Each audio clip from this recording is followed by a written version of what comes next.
So then, the most underrated US tank of the Second World War.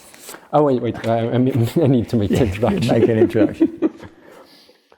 Hello, Ron. We are today at the Tank Museum at Bovington, and this is David Willey. Hello. And I will ask him, what is the most underrated US tank in the Second World War, in your opinion? So, you can remind me here. We've got the M3 Stuart, you've got the M3 Grant, let's start there, or Lee in American service. You've got the M4 Sherman, and we just about get to the M26 Pershing at the end of the war.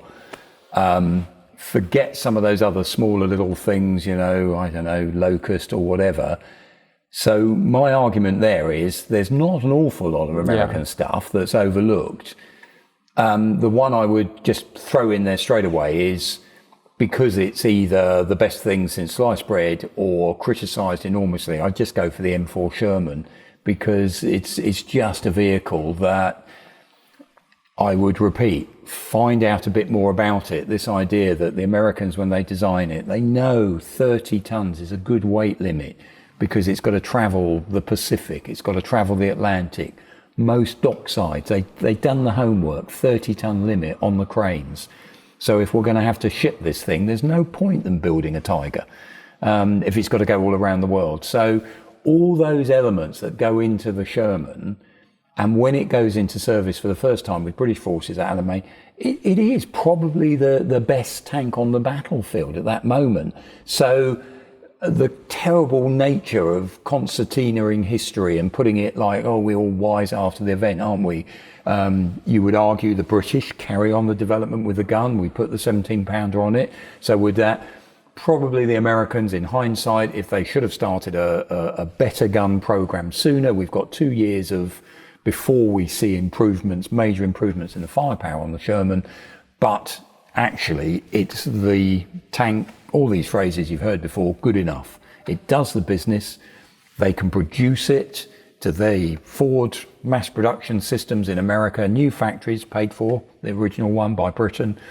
That idea that this can churn out in those numbers for a new citizen army with a level of reliability, etc., etc.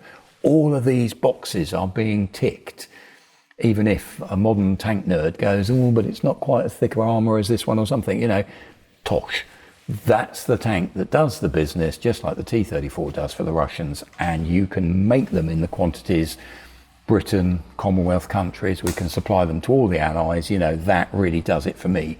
So you would argue some of the books, that's not overlooked at all, but when you get to some of those other sorts of programs, it's a Tommy Cooker, or it's this, or it was rubbish, or it was never that good, etc., and everything else, you're overlooking, dare I say, the good points. Well, what I find really interesting is that many people tell me that Germans were dismissive of the Sherman and everything. I searched the German military archives several times, I'm still looking for any negative statements by the Germans on the Sherman. I haven't found a single one so far. There's actually very few judgmental statements. It's just a list of data, or that they look similar. I think it's the one statement that comes close, it's the T-34 of the Western Front. This is one statement I found. And I think one, before it went into production, is actually very positive. It's also very interesting that they found out.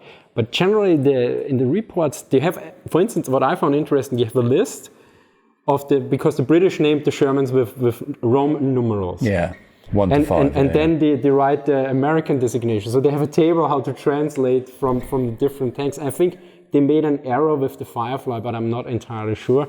I need to look it up, it's correct, and it's quite interesting. But the Germans also, from what I have seen, Tommy Cooker or something, and generally because Chris from military aviation history, they're like statements about planes and all the stuff like.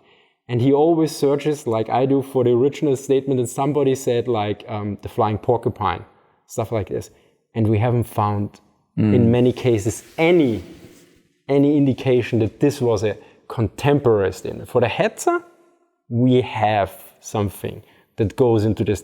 There are reports where Hetzer is mentioned in German reports, and I also found one shortly post-war where it also referred the Jagdpanzer 38T or Jagdpanzer 38 to this. But for most of the other statements, it's like, it seems somebody might have made it up or made an error. Yeah, and also just, I can't remember, is it Bayling or Mayer, Panzer Mayer in Normandy, where he says he admires the Sherman because it can fit down these narrow lanes. It's reasonably high, but not the end of the world. But there's admiration there. That it's better for the hedgerow fighting. Yeah, I read that recently as well. So things like that. And also Rommel, that's the other thing. When he first encounters American vehicles out in North Africa, there is this, the failure initially of the American forces to utilize their resources, the Kasserine Pass battles, etc. But then very quickly, one of the things Rommel straight away is picking up on, he's looking around and he's going, these guys have got it right. Look, same headlight. These guys have thought that through. And the Schnell plan just before World War II about vehicles and everything. The Germans themselves have realised we've got such a plethora. We need to standardise everything. Standardise, and the Yanks are there. They've done it straight off. They suddenly picks up on same things there, and I think that these are, for industrial age warfare, these are things that schoolboy. Oh, look at that! Isn't it beautiful? Isn't it the individual? Industrial warfare is a very different game. And it's numbers and production and quantity, and Sherman does that. And reliability and logistics, like you have the same for the M7 Priest and the Sherman, and the chassis is very similar or the same basically. Yeah. And you look at the Germans, they have very specialized. If you look at the tank divisions, they have 4 different types of artillery basically, because they have 2 types of self-propelled and 2 types of towed artillery. The artillery is the same, but you have 2 different chassis. And if you look at the Americans, they only have the 105. Mm-hmm. And the Germans have the 105 and the 150 millimeter.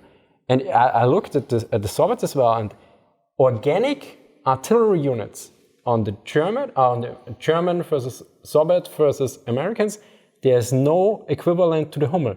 There's no heavy artillery on self-propelled. And then you see, this doesn't make very much sense. Because also they also went with part is motorized and part of them is self-propelled. And they found, interestingly enough, in a report after the battle in France, they talk about should we put our artillery on self-propelled or not. And some argue, some divisional commanders or the people who did the report of the divisions note, no, we only want to have a part of the artillery self-propelled because self-propelled artillery is less reliable. Right. And I'm not sure nowadays, because I did an article on Panzer divisions and how they changed from 39 to 44. And I'm not sure if this was the tactical argument or if it was a production problem or a mixture of both. Why they went with this weird mixture. If you look in a Panzer artillery battalion, in 1944 you have everything in there. I think they even have the 10 centimeter gun in there. So you have I think you actually have 3 different guns.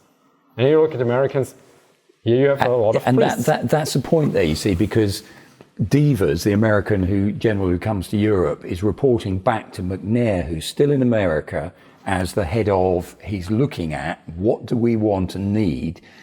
And if you read McNair's arguments about why we do not want to go down this route of a different type of thing for everything, unless there is a battlefield requirement, he is adamant. And when you read his responses, we now know with hindsight, it's a shame in one sense because they don't get going on some upgun, meaning the Sherman, etc. But if you actually look at the logic of his arguments at the time, they are very, very well thought through. Unless the guys on the ground are really saying, we need this, the Sherman will do us, the Sherman will do us, the Sherman will do us. So that idea of not doing, falling into the trap of, as the Germans do, this experimentation, high-level cost items, but not much production. He is not going to go there. And you have to say his arguments, even though, again, with hindsight, he might have changed some of them, they're very, very good. The only reason we get the 105 gun put on a Sherman is because he sees there is an argument that when we come up to something like the Secret Line, we may need greater firepower in a protected vehicle to take on some of these positions. Therefore, he will say, okay, we can do that. We'll put a 105 gun on. Otherwise, this is good enough. Do you see? And you know, that logic of those arguments, and I would argue probably that you've seen it, the German one of, let's try this, let's do this, all these different things, is ultimately to the detriment of maybe we should have just made an awful lot more of those and pump out a lot more Sturmgeschützes, etc., rather than this range, which individually may fascinate us as, you know, or the model maker or the collector or the whatever, but actually it's self-defeating. Yeah, I mean, you can particularly see it with the requirements for the self-propelled artillery. I think it was 7 points, and 5 are basically straight on points, and they're, I think, realized in modern artillery. But one that is particularly peculiar and really weird, and I think I saw it in another document as well, is they wanted to have the gun to be detachable, to be used, the artillery gun, without the vehicle. And they built prototypes for this. Yeah, there's one came to the UK after the war. And it's like, and I think there was, I'm not sure, maybe it was Hitler, but nobody referred to Hitler. So I think there was some guy in the ordnance office who had this fetishization with this, I want to take the gun off and put it somewhere else. I think they also wanted it for a Panzerjäger as well or something. It's like, why? This does not really translate well into the field, and you don't know why they did it. And well, I mean, it sounds great on paper, but in practice, if you put the artillery down and then the chassis drives along, I mean, it doesn't really happen. What was the point of having that? You might as well have a horse team or something. And all the weight you save to remove some parts of the artillery gun, you need that again, because else you can't fire the gun, because you can't just put it down. And this is in stark contrast to, okay, we take what is good enough and we can produce a mass and which fits the requirements from the troops directly. Well, there you go. I have nothing to add from my side. So thank you, as ever. Thank you for watching, and see you next time. Bye. Bye-bye.